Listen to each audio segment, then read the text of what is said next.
Hi అండి, నేను మీ లలిత. ఈరోజుటి కథ వసుధార పరిణయం పార్ట్ 10. బిఫోర్ పార్ట్ చూడని వాళ్ళు కింద డిస్క్రిప్షన్లో లింక్ ఇచ్చాను, వెళ్ళి చూసేయండి.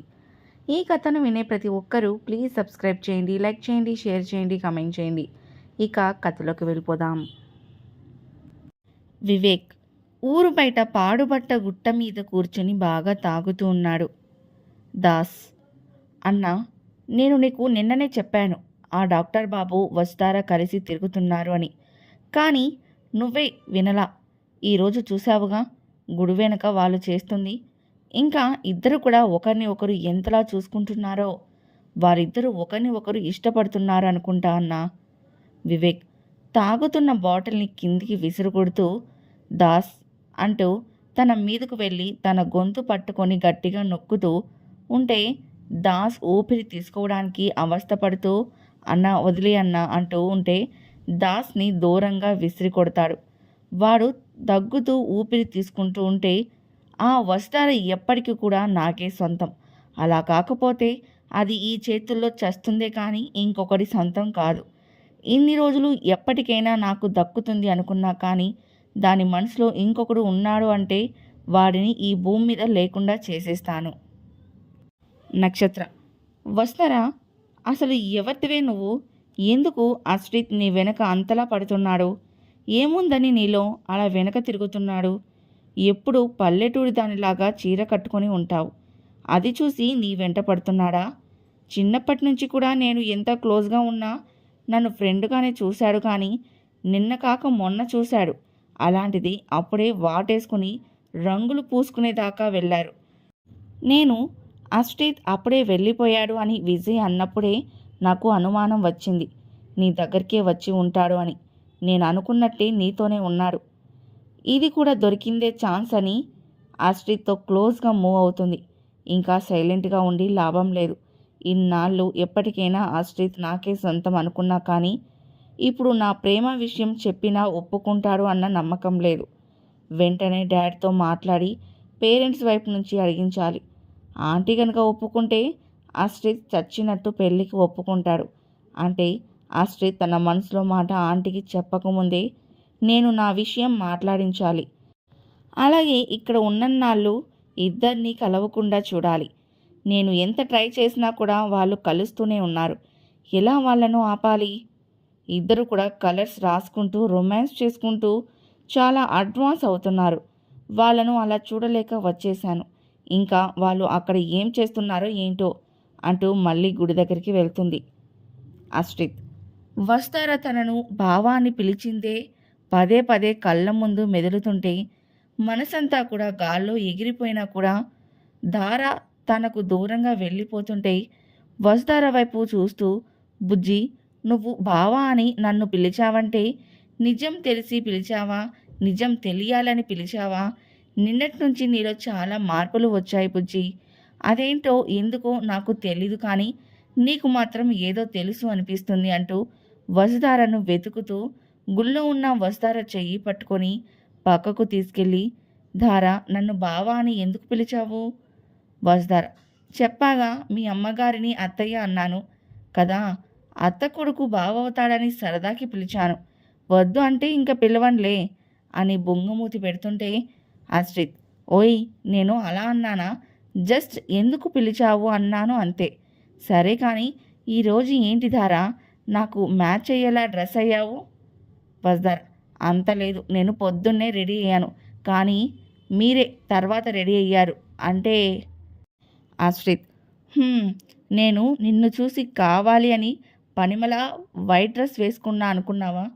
అంత లేదు తమరికి.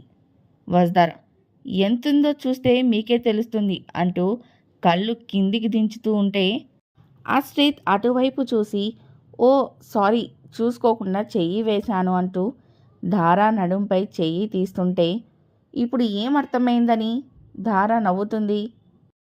అశ్రిత్, బుజ్జమ్మ, దొరికానని ఆడుకోకే అని అనుకుంటూ, నవ్వకండి మేడం, బై మిస్టేక్ అని చెప్పాగా. వసుధార నవ్వటం ఆపేసి అలా తలదించుకొని ఉంటుంది. అశ్రిత్, ధారా, నీ సర్ప్రైజ్ చాలా బాగుంది. మరి నాకు అంత సర్ప్రైజ్ ఇచ్చావు, మరి నీకేం వద్దా? నీకేం కావాలో అడుగుధారా. దార నిజంగా అడిగింది ఇస్తావా?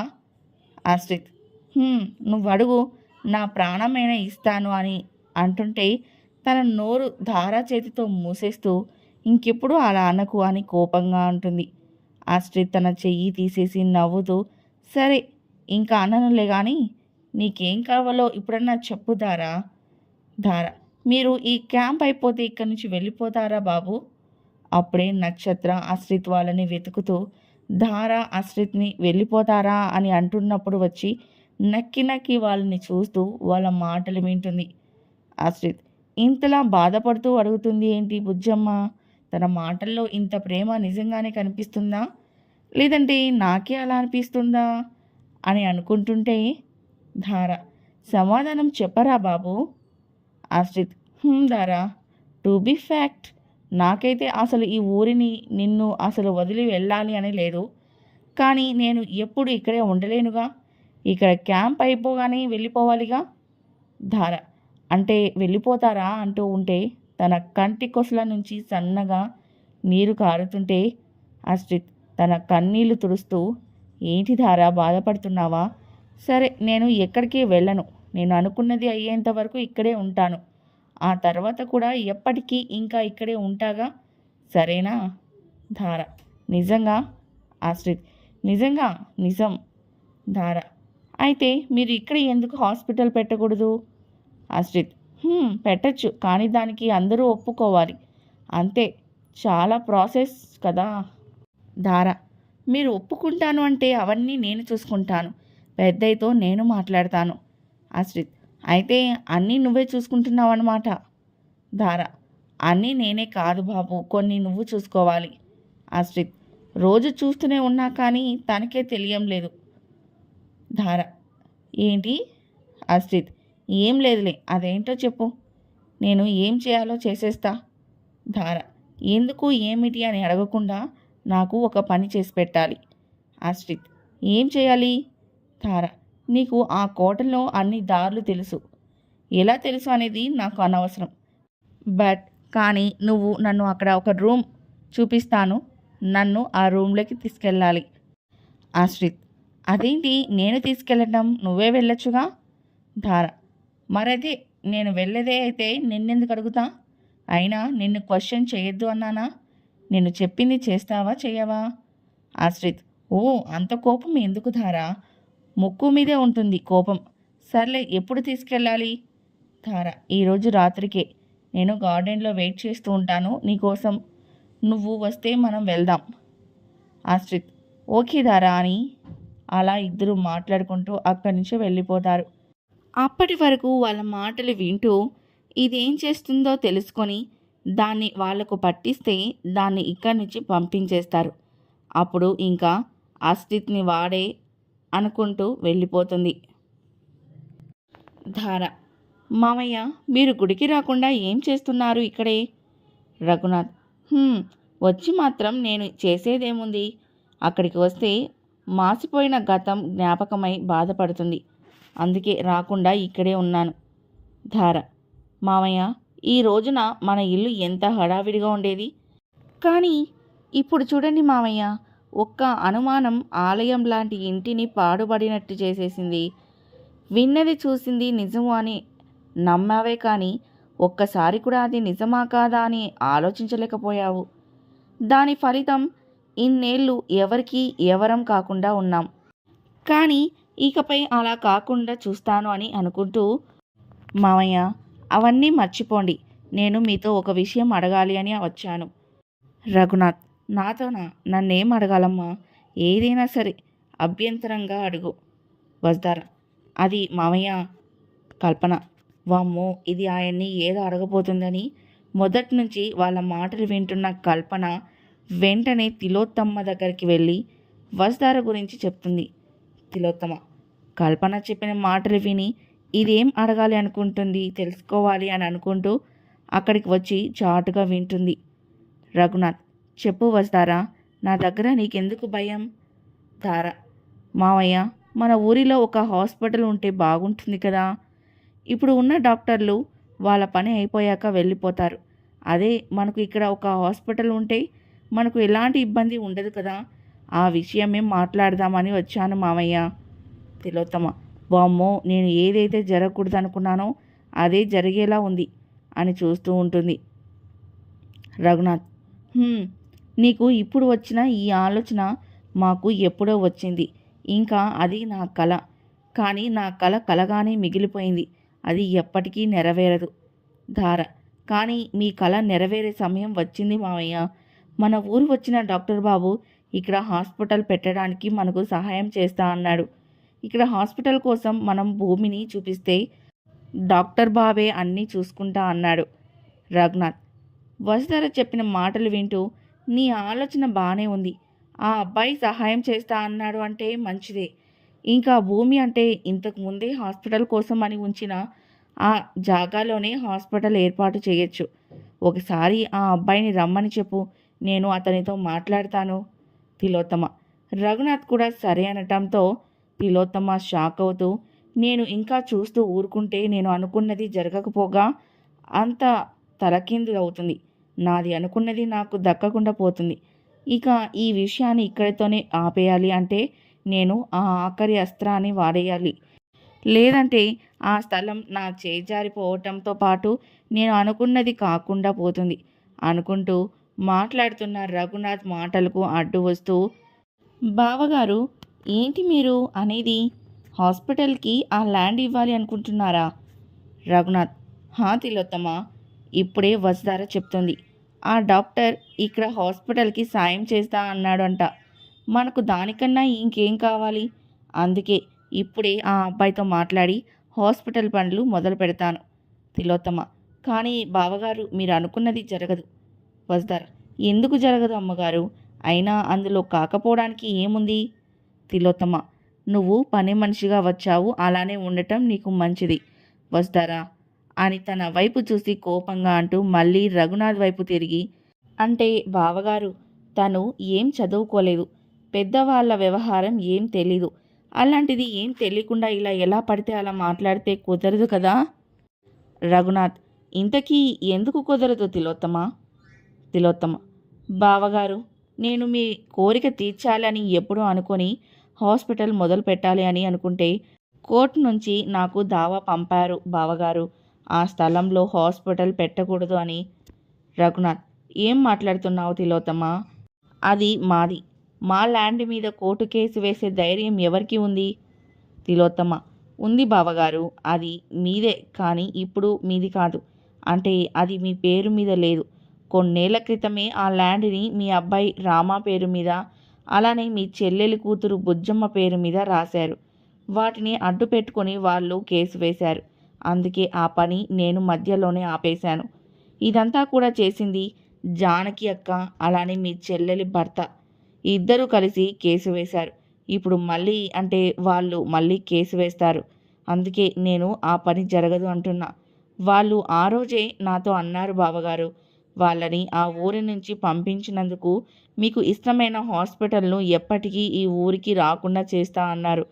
కాదు అని మనం ఎదురు తిరిగితే ఈ ఆస్తిపై కూడా మీ కొడుకు రామా చేత కేసు వేయిస్తా అన్నారు.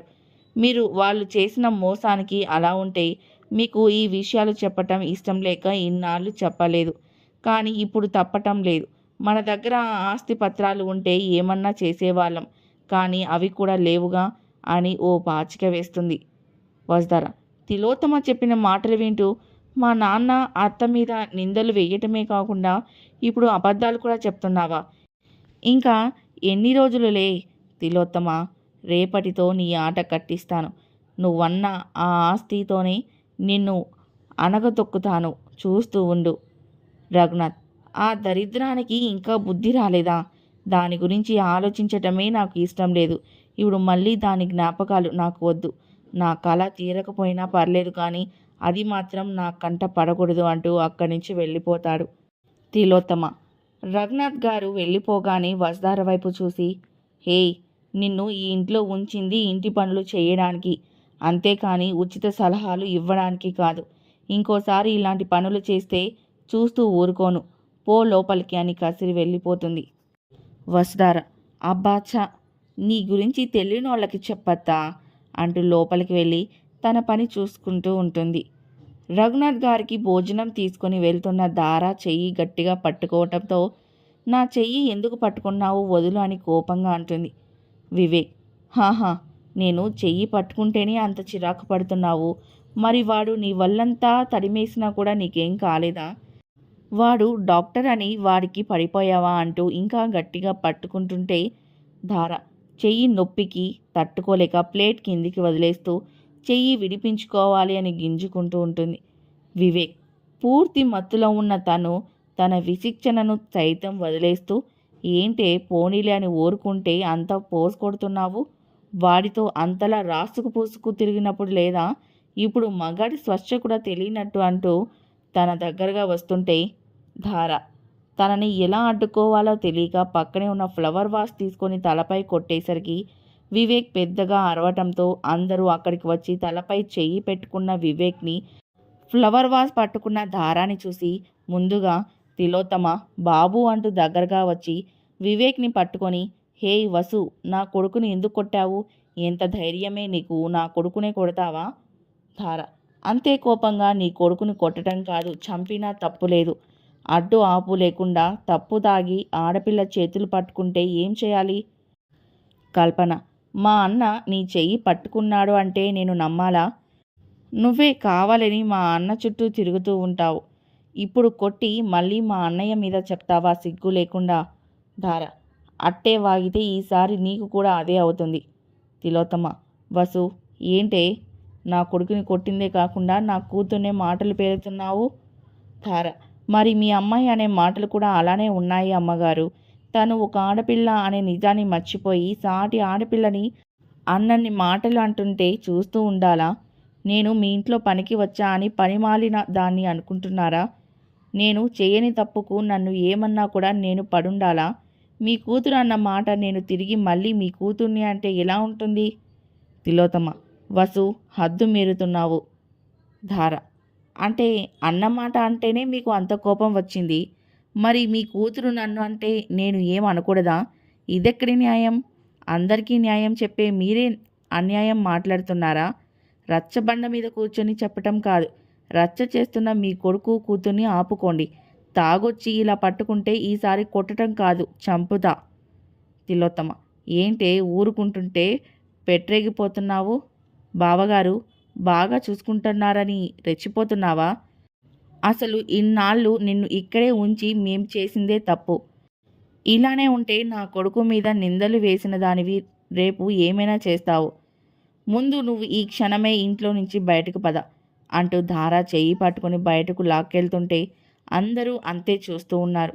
ఇదంతా తెలియని రఘునాథ్ గారు తన గదిలోనే ఉన్నారు. వస్తార తిలోత్తమ అలా బయటకు తీసుకెళ్లి బయటకు గెంటేసి తలుపు వేస్తేస్తుంటే కింద పడిన వసుధార పైకి లేస్తూ, ఇప్పుడేం చేయాలి? కోపంలో నోరు జారేశాను. ఒక్కరోజు నా కోపాన్ని కంట్రోల్లో ఉంచుకోవాల్సింది. ఇన్నాళ్ళ నా కష్టానికి అర్థం లేకుండా పోయింది. నన్ను క్షమించు నాన్న. నీకు ఇచ్చిన మాట మర్చిపోయి కోపంలో తప్పు చేసేశాను. లేదు, నేను అంత తేలికగా నా ఓటమని ఒప్పుకోను. ఇప్పుడే బావ దగ్గరికి వెళ్ళాలి. బావే ఈ టైంలో నాకు హెల్ప్ చేస్తాడు అంటూ ఆశ్రిత్ దగ్గరికి వెళ్తుంది.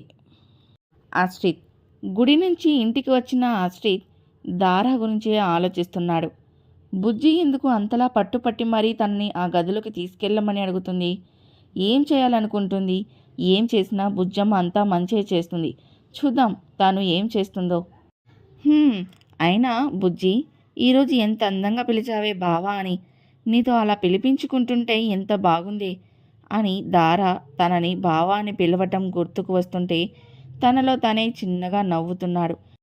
అప్పుడే అక్కడికి వచ్చిన నక్షత్ర ఆశ్రిత్ ఒక్కడే నవ్వుతూ ఉండటం చూసి, ఆశ్రిత్, దాని గురించి ఆలోచిస్తున్నావు కదా, ముందు నిన్ను దాని ఆలోచనల నుంచి బయటకు తీసుకురావాలి అంటూ ఆశ్రిత్ దగ్గరికి వెళ్ళి, ఆశ్రిత్, ఏంటి నీలో నువ్వే అలా నవ్వుకుంటున్నావు?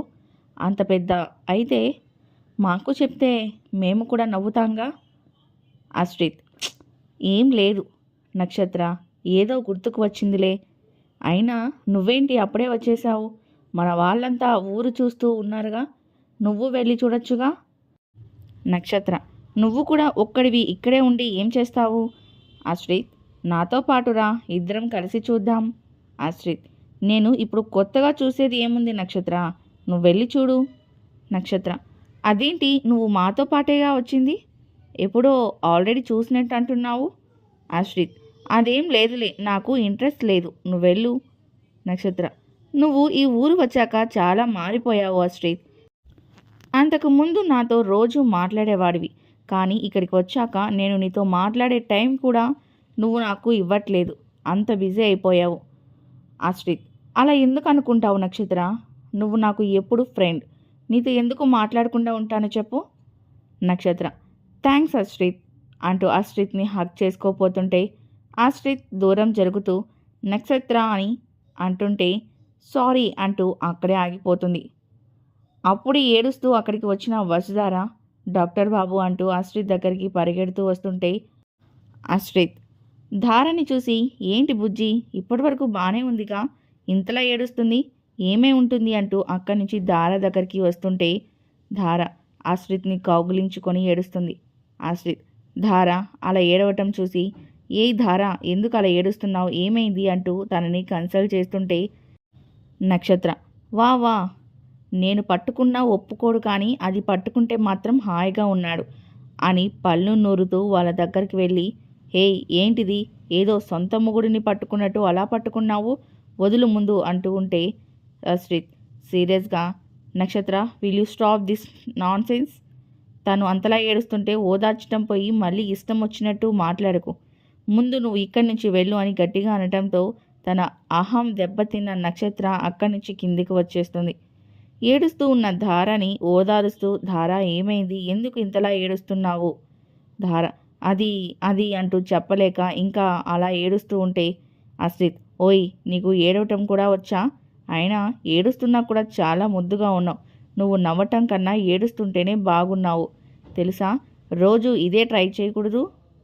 ధార కళ్ళు తుడుచుకుంటూ నేను ఇలా ఏడుస్తుంటే నీకు సరదాగా ఉందా, కనీసం ఎందుకు ఏడుస్తున్నావు అని కూడా అడగకుండా అలా అంటున్నావా. ఆశ్రిత్ హాహా, అది ఇలా శివంగిలాగా ఎగిరిపడే దారాన్ని చూశానే కానీ ఇలా చిన్నపిల్లలా ఏడ్చే దారాన్ని నేను ఎప్పుడూ చూడలేదు అంటూ తన కళ్ళు తుడుస్తూ చూడు కళ్ళు ఎలా ఎర్రగా అయ్యాయో అంటూ తన చేతిని పట్టుకొని అక్కడే తన పక్కన కూర్చోబెట్టుకొని ధార చేతిని తన చేతుల్లోకి తీసుకొని ధార ప్రతి ప్రాబ్లంకి ఏడిస్తే సొల్యూషన్ దొరకదు, అలా ఏడిస్తే అవతలి వాళ్ళు గెలిచారు అని మనం ఒప్పుకున్నట్టే, అంటే నువ్వు ఓడిపోయావు ఒప్పుకుంటున్నావా.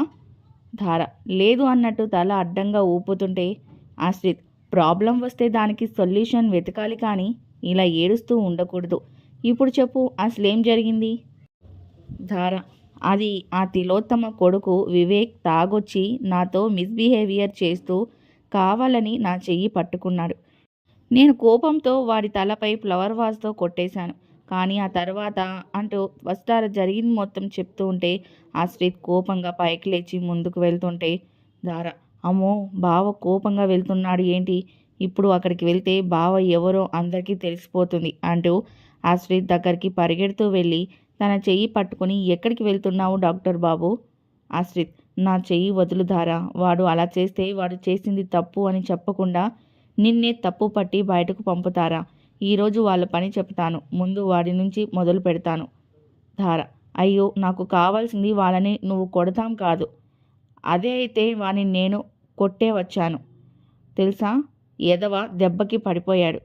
ఆశ్రిత్ ధార మాటలు వినకుండా ఇంకా ముందుకు వెళ్తుంటే ధార ఆశ్రిత్ని వెనక నుంచి హక్ చేసుకొని ప్లీజ్ డాక్టర్ బాబు ఇప్పుడు సీన్ క్రియేట్ చేసి గొడవ ఇంకా కాంప్లికేట్ చేయకు, నాకు హెల్ప్ చేయి, నేను ఆ రూమ్లోకి వెళ్ళాలి, ఈరోజు నేను వెళ్ళకపోతే నేను అనుకున్నది బహుశా ఎప్పటికీ చేయలేకపోవచ్చు, ప్లీజ్ నాకు నీ సాయం కావాలి, వాడి సంగతి వదిలేసి నేను అడిగింది చెయ్యి ప్లీజ్, ఇప్పుడు గొడవ జరిగితే నిన్ను నన్ను కూడా ఇక్కడ ఉండనివ్వరు. ఆశ్రిత్ ధార మాటలకు కూల్ అవుతూ అలానే తన చేతులు పట్టుకొని ఓకే ధార నువ్వెలా అంటే అలా, ఎందుకు నువ్వు అంత పట్టుబడుతున్నావో నాకు తెలీదు, తెలుసుకోవాలని అనుకోవటం లేదు, ఎందుకంటే నువ్వు ఏం చేసినా కరెక్ట్గానే చేస్తావు, తప్పు చేయవని నేను నమ్ముతున్నాను, అంతా నీకు నచ్చినట్టే చేస్తాను సరేనా. ధార అంటూ ఆశ్రిత్ని వదిలితే ఆశ్రిత్ సరే మరి చీకటి పడడానికి ఇంకా చాలా టైం ఉంది, అప్పటి వరకు ఇక్కడే ఉండు, నేను నీకు తినడానికి ఏమైనా తీసుకొస్తాను. ధార నాకేం ఆకలిగా లేదు, వద్దు డాక్టర్ బాబు. ఆశ్రిత్ డాక్టర్ దగ్గర లాయర్ దగ్గర అబద్ధం ఆడకూడదు ధారా. నీ కళ్ళు చూస్తేనే తెలుస్తుంది నువ్వు మార్నింగ్ నుంచి ఏం తినలేదు అని. ఉండు ఇప్పుడే వస్తాను అంటూ ప్లేట్లో భోజనం తీసుకొచ్చి తనే కలిపి పెడుతూ ఉంటే ధారా తింటూ ఉంటుంది. ఆశ్రిత్ ధారా మొత్తం తినేశాక ధారా ఆకలి లేదంటేనే ఇంత తిన్నావు, అదే ఆకలితో ఉంటే మనుషుల్ని కూడా తినేస్తావా అంటూ నవ్వుతుంటే ధారా నేను మీకు మరీ బ్రహ్మరాక్షసిలా కనిపిస్తున్నానా అని అంటూ ఆశ్రిత్ని భుజంపై కొడుతూ ఉంటే ఆశ్రిత్ అది ఇలా నవ్వుతూ ఉండు అంటూ ఇద్దరూ అక్కడే ఉండి కబుర్లు చెప్పుకుంటూ ఉన్నారు. నక్షత్ర వాళ్ళని అలా చూస్తూ ఈవినింగ్ నుంచి ఇంతే ఉన్నారు. ఇంకా అది పోదా, వీళ్ళంతా వచ్చి ఎవరి రూమ్లో వాళ్ళు పడిపోయారు. ఇక్కడ వీళ్ళు బాగా ముచ్చట్లు పెట్టుకున్నారు. ఎటో వచ్చి ఎటూ కాకుండా పోయింది నేనే. అటు కిందికి వెళ్ళలేను, ఇటు వీళ్ళ దగ్గరికి వెళ్ళలేను. ఛీ నా బతుకు. ఇదండి ఈరోజుటి స్టోరీ. ఈ స్టోరీ మీకు నచ్చితే ప్లీజ్ లైక్ చేయండి, షేర్ చేయండి, కామెంట్ చేయండి. Thank you for listening and watching. Bye guys.